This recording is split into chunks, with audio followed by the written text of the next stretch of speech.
Bonjour, je suis le docteur Sophie Nave. Et moi le docteur Amélie Vroman. Nous sommes toutes les deux praticiennes hospitalières au sein du pôle de l'urgence du CHU de Lille. Aujourd'hui, on va vous présenter la thématique des gestes qui sauvent au sein du service sanitaire pour l'année 2021. Alors cette thématique, à quoi elle correspond? Elle correspond à une sensibilisation globale au danger pour les enfants et les adolescents. Elle sert à quoi? Elle sert à se protéger, soit à protéger les autres également, en apprenant à réagir, en découvrant les gestes de premier secours et le monde du secourisme. Mais à qui va s'adresser ce programme? Et ce qui est super avec ce programme, c'est qu'il va vraiment s'adresser à tout type de population. Soit avec le CP à travers la découverte des gestes de premier secours grâce à des activités ludiques, mais aussi avec les adolescents, notamment au collège et lycée, avec des liens notamment avec les sciences et la SVT. Pourquoi est-ce que c'est important de sensibiliser nos jeunes dès les plus jeunes âges à la prise en charge des gestes de premier secours, notamment à la prise en charge de l'arrêt cardiaque? Tout simplement parce que quand on regarde nos voisins européens, notamment la Suède, on a des programmes qui permettent aux jeunes d'être formés dès 6 ans. 6 ans jusqu'à 18 ans avec un brevet de secourisme à 18 ans qui permet aux jeunes de pouvoir être à l'aise face à un patient qui s'effondre devant lui. Qu'est-ce que ça donne en termes de prise en charge? Et bien ça donne des témoins qui massent beaucoup plus, 85% de massage contre 45% en France, et ce qui en découle, c'est des taux de survie 3 fois supérieurs. C'est pour ça que c'est important, c'est pour ça qu'on s'est lancé là-dedans.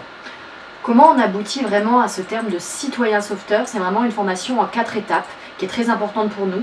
Tout d'abord, une formation théorique avancée de nos étudiants sur les gestes qui sauvent. Ils sont vraiment formés par nous pour pouvoir au mieux former vos jeunes. Enfin, une formation en pédagogie, parce qu'on ne parle pas de la même façon à un jeune de CP qu'à un jeune adolescent de collège ou en terminale. Enfin, une formation pratique. On vérifie l'acquisition de la partie théorique des gestes qui sauvent, la reconnaissance du malaise, certaines mises en situation, jusqu'au massage sur mannequin. Et enfin, on les évalue sur plusieurs plans, notamment une évaluation pratique et théorique, mais aussi on évalue leur plan d'intervention dans votre école. Alors en parlant du plan d'intervention, du projet, comment est-ce que ça va s'articuler? En gros, on va avoir une structure de projet qui va être équivalente pour chacun des groupes, avec un nombre de séances équivalent, des notions clés équivalentes et des objectifs équivalents. Mais après, en fonction des établissements, en fonction des classes, on va avoir différentes façons de procéder. Le directeur d'établissement, le référent pédagogique, va pouvoir nous donner le nombre d'heures qu'il voudrait par séance, le nombre de classes qu'il voudrait former, le nombre d'élèves par classe, etc., etc. Sur les supports, vous allez voir que nos étudiants ont des supports extrêmement variés. Ça va du dessin animé jusqu'à la mise en situation, jusqu'au compte TikTok pour les plus grands, en passant par des olympiades du petit secourisme dans certaines classes de CE1, CE2, comme ça a été fait l'année dernière. Concernant l'organisation générale logistique, elle se fait toujours en lien avec le responsable de l'établissement, notamment pour les lieux de séance, l'organisation générale, les mesures sanitaires, etc.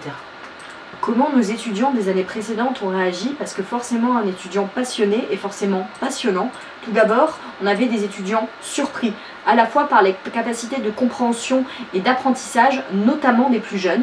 On a eu aussi des étudiants enthousiastes, à la fois par l'accueil que vous leur avez réservé, mais aussi par le retour des familles de ces enfants, mais aussi par les enfants qui sont très intéressés par cette thématique des gestes qui sauvent.